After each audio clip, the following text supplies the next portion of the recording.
Sarah, it's been a very tight race, one much closer than expected. Give us an idea of how much of a shock or surprise these results are.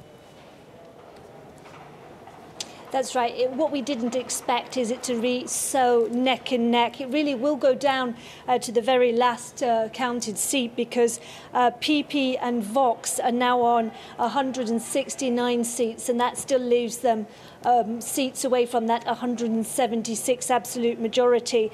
And the Socialists are on 122 seats. The advantage the Socialists have is that they have far more allies, and crunching those numbers would bring them to 172.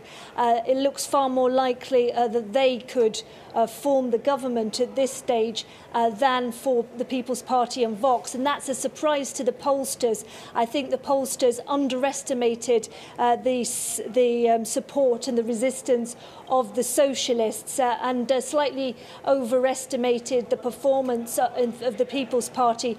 Because polls couldn't be published during the last week, we haven't had a clear, consistent idea of really how the parties were performing, but it looks as if Alberto Núñez Feijóo hasn't done as well as he initially would have liked.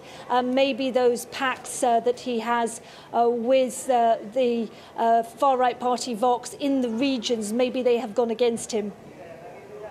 And how difficult will it be for this bloc to form a government, do you think? I mean, how do you see the coalitions playing out?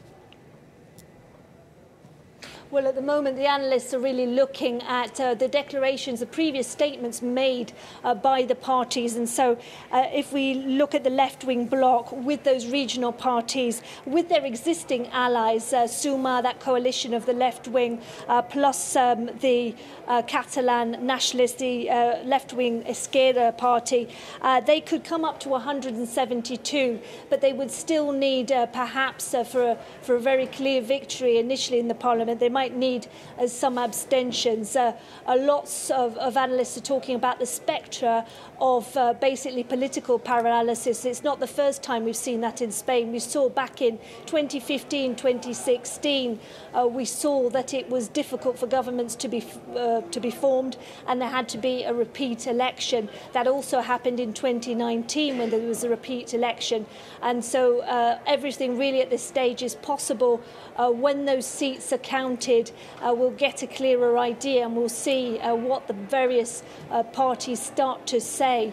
There was one party, for instance, the Catalan hard right party, Junts, and they have said in the campaign that they would not back Pedro Sánchez. They think he hasn't gone far enough with offering a referendum or independence for the northeastern region, Catalonia. So they're not on board as far as we know.